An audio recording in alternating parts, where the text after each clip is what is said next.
وصلى الله على سيدنا ونبينا وحبيب قلوبنا أبو القاسم محمد صلى الله عليه وسلم وعلى آله الطيبين الطاهرين المعصومين. السلام عليكم ورحمة الله وبركاته.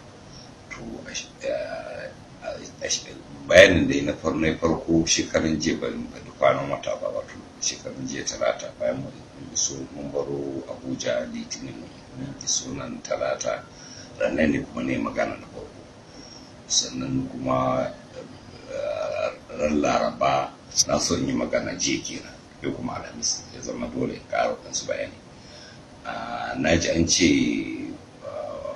mahukuntan Najeriya sun bayan su bayanai wanda suka shirga karere ko dai a gazgata ne ko a gazgata gwamnatin Najeriya kan wannan lamari. Su abinda mu abinda muka fahimta su tun farko sun so su kai mana asibiti ne, su da suke cewa mu kaza wannan asibiti sun su kafin mu zo sun shirya jirgin su na kashin kansu kuma suka ce za su kai mana asibiti mai suna Fortis. Muka ce to ai ga wannan mu kaza ba, suka ce ainihin ai su sun bincika sun ga wannan Fortis ne.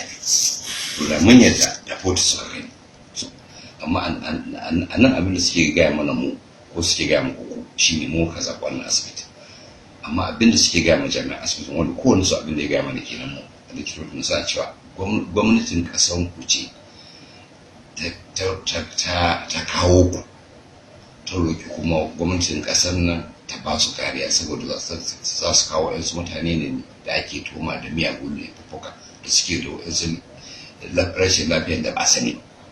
Saboda su sun an kama su mutane da suke da ciwo ne da su ne, saboda ka farko sai suka kama abin da suke ce reception, suka fara bincike.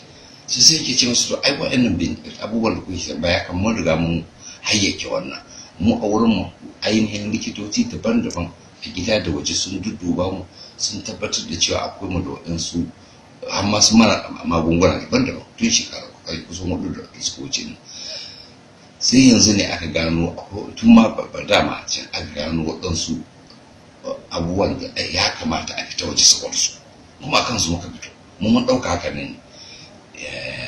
A wancan bayan na faɗa abin da ke tare da malama da kuma ni abin da ke tattare da wanda su ne muke tsammanin za a zo a yi, amma sai suka ce a wasu ka'idar su nan aka zo na asibitin kowa zai fara ne daga farko, za su ɗauki komai tun daga farko ne.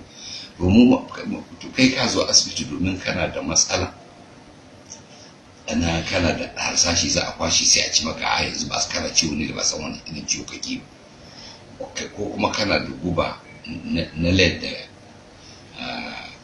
academy sama a ce a ba san matsalar ke da ke damu ka ba, ko kuma ka zo da matsalar cewa za a yi maka kokon gwiwa a ce sai sun amince ka tun farko, alhali akwai takardu da bayanai na likitoci da suka yi bincike suka gano me ke tattare da mu.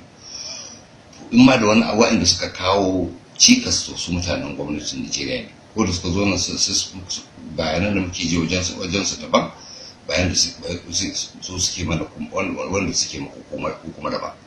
Saboda haka fahimtar mutanen asibitin nan shine gwamnatin Najeriya ta za ta zo da kuma gwamnatin wannan asibitin da kuma gwamnatin India shine gwamnatin Najeriya za ta kawo ɗansu mutane waɗanda ake tuhuma da miyagun laifuka domin a yi masu magani a India.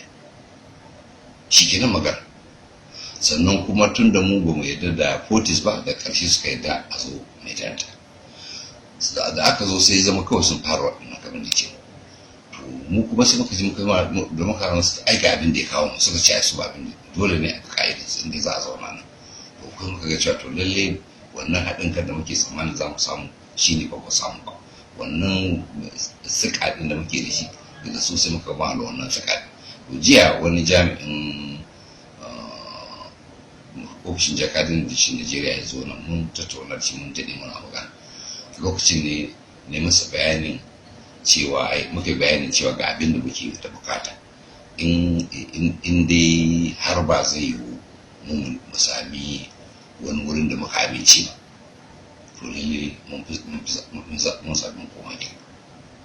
Kuma ba za ku rasa sanin cewa gwamnatin inda ita ma ta aiko da sako ta hanyar wasu likitoci cewa ta ba mu awa 2 ko mu zaɓi a mana aiki a wannan asibiti ko kuma mu bar ƙasa. sai ni ce musu ai awa biyu ma neman yi manya minti biyu a shi za mu bar ƙasa to kamar ga shi yanzu daga wannan magana mun kusa awa 24 har yanzu dai ba su ce mu fita ƙasa da ba, amma lalle in ba zai za a yi mana aiki a asibitin da muka amince ba da likitocin da muka amince ba to lalle gara mu bar ƙasa albashi mu je wata ƙasa da za mu sami aiki daga likitocin da muka amince insha Allah. sallallahu alaihi wa sallam. Assalamu alaikum warahmatullahi wabarakatuh.